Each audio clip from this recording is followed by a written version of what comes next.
जो अपनी पेंटिंग्स में हमेशा राख का उपयोग रंग के रूप में करता था। जब वह पोर्ट्रेट बनाता तो कभी भी आंखें नहीं बनाता। एक दिन एक महिला आई, अपने दिवंगत पति का आंखोंहीन पोर्ट्रेट देखकर असामान्य रूप से संतुष्ट हुई। उसने तुरंत अपनी सारी बचत भुगतान के रूप में दे दी। यह महिला एक सोने की दुकान की मालिक थी। बस एक दिन पहले ही उसकी दुकान लूट ली गई थी। उसके पति को बेरहमी से मार डाला गया और लुटेरों ने शव नष्ट करने के लिए दुकान में आग भी लगा दी। इसी कारण वह आदमी के पास आई और कहा कि वह उसके पति का फोटो देखकर उनकी तस्वीर बनाए ताकि उसे याद के रूप में रखा जा सके। लेकिन जब महिला चली गई, आदमी के करीबी मित्र को अजीब सा एहसास हुआ। शहर में अनगिनत चित्रकार थे। अगर वह अपने पति को याद रखना चाहती थी तो वह अज्ञात कलाकार के पास क्यों आई? फोटो ही पर्याप्त था। इतनी संपत्ति क्यों खर्च करनी, और वह भी बिना आंखों वाला स्केच? यह बहुत ही संदिग्ध था। मित्र ने अनुमान लगाना शुरू किया, क्या असली हत्यारा वास्तव में पत्नी ही हो सकती थी? और क्योंकि वह अपने पति की आंखों को अपने ऊपर गुस्सा करने से डरती थी, उसने जानबूझकर ऐसा अनुरोध किया। आदमी चिंतित हो गया। क्या उसने वास्तव में पैसे के लिए उसे मार दिया हो सकता है? सच्चाई पता लगाने के लिए मित्र, जो एक पत्रकार था, उसने जांच करने का निर्णय लिया। लेकिन अगले ही दिन विधवा फिर से स्टूडियो में लौटी। आदमी इतना चौंका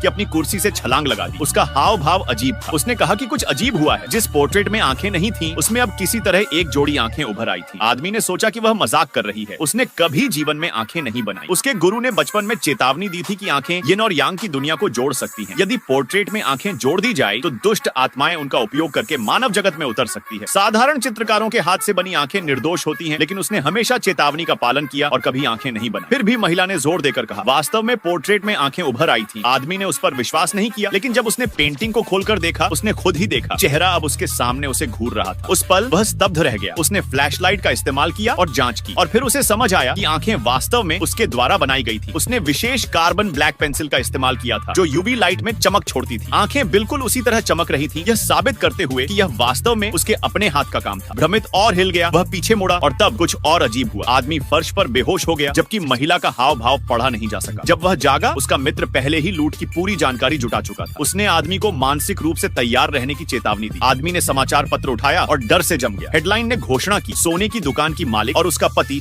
दोनों आग में जलकर मर गए। पति और पत्नी दोनों मृत थे। फिर भी उसने विधवा को अपनी आंखों से स्पष्ट रूप से देखा था। यह क्या हो रहा था? क्या उसके गुरु सही थे? क्या वास्तव में आंखें बनाने से मृत व्यक्ति लौट आए? लेकिन उसका मित्र कट्टर भौतिकवादी था। वह भूतों पर विश्वास करने से इनकार कर रहा था। वह निश्चित था कि कोई छिपा हुआ सच है और उसने सर्विलांस फुटेज खींचने का निर्णय लिया। अगर महिला कैमरे पर दिखाई देती तो वह जीवित थी, लेकिन जब उन्होंने जांच करने की कोशिश की, कंप्यूटर अचानक फेल हो गया। मदरबोर्ड उसी समय जल गया। अगले दिन जब आदमी मशीन को मरम्मत के लिए ले जाने की तैयारी कर रहा था, एक अजनबी स्टूडियो में आया। उसने पोर्ट्रेट बनाने के लिए नहीं पूछा, वह केवल किसी के बारे में पूछताछ करने आया था।